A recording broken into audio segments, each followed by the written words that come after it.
السلام علیکم ورحمۃ اللہ تعالی وبرکاتہ۔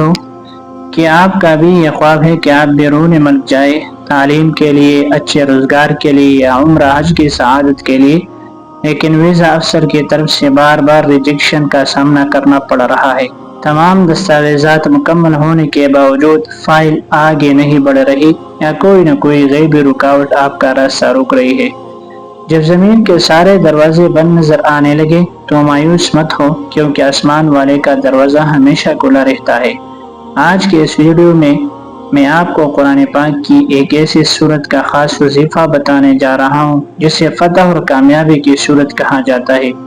اگر آپ نے پورے یقین کے ساتھ یہ عمل کر لیا تو انشاءاللہ ویزا کی ہر رکاوٹ دور ہو جائے گی۔ ویڈیو کو آخر تک لازمی دیکھیے۔ یہ مبارک عمل قرآن مجید کی خوبصورت سورۃ النصر یعنی اذا جاء نصر اللہ والفتح کا ہے۔ یہ سورت اللہ کی مدد اور بڑی کامیابی کی علامت ہے۔ اب اس وظیفے کا آسان طریقہ غور سے نوٹ فرما لیں۔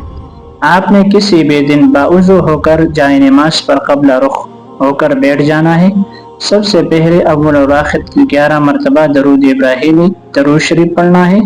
اس کے بعد اپنے دل میں اپنے سفر کی نیت اور ویزے کی کامیابی کا پکا ارادہ رکھ کر سورۃ النصر کو ٹھیک 111 مرتبہ پڑھنا ہے۔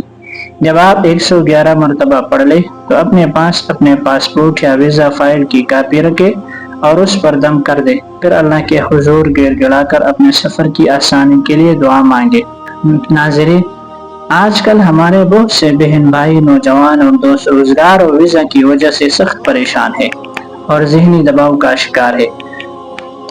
ان کی بھلائی کے لیے اس ویڈیو کو ان تک ضرور شیئر کریں، کیونکہ کسی کی مشکل آسان کرنا بھی صدقہ جاریہ ہے۔